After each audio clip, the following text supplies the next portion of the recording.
त्या वतनदारीतून गुलामशाही चालायची, आदिलशाही चालायची, निजामशाही चालायची. पण हे वतनदारी बंद केली म्हणूनच तर संभाजी राजा सासऱ्याकडून मारला गेला रे. नाव औरंगजेबाचं जरी असलं तर सासरा किती. त्या वतनदारीतून गुलामशाही चालायची, आदिलशाही चालायची, निजामशाही चालायची. पण हे वतनदारी बंद केली म्हणूनच तर संभाजी राजा सासऱ्याकडून मारला गेला रे.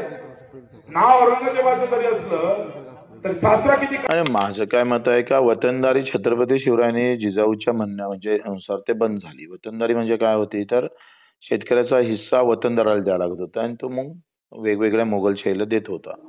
आता 4 क्विंटल का जर धान्य झालं तर ते शेतकऱ्याचं अर्ध अधिक धान्य वतनदाराकडे जात होतं आणि ती वतनदारी सगळी आम्ही पाहतोय आपल्याच लोकांची होती आणि ते बंद केली. आणि नेमकं शिर्केत ते वतनदारी एकंदरीत जो इतिहास समोर आहे त्याच्यानुसार मी बोललो का वतनदारीसाठीच वाद झाला ना शिर्केंसोबत. आणि वतनदारीचा वाद झाला नसता किंवा संभाजीराजांनी ते वतनदारी दिली असती तर सुगावा लागला नसता.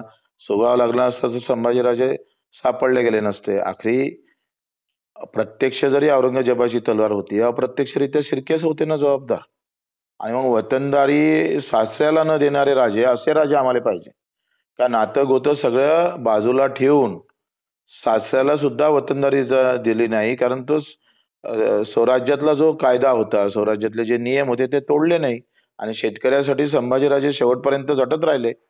कदाचित ते वतनदारी दिली असते शेतकऱ्याचे अर्धे पैसे केले असते तर जाऊन जाऊन राज्य सुरक्षित राहिलं असतं, संभाजीराजे सुरक्षित राहिले असते. पण त्यांनी ते केलं नाही. राजा असा असला पाहिजे.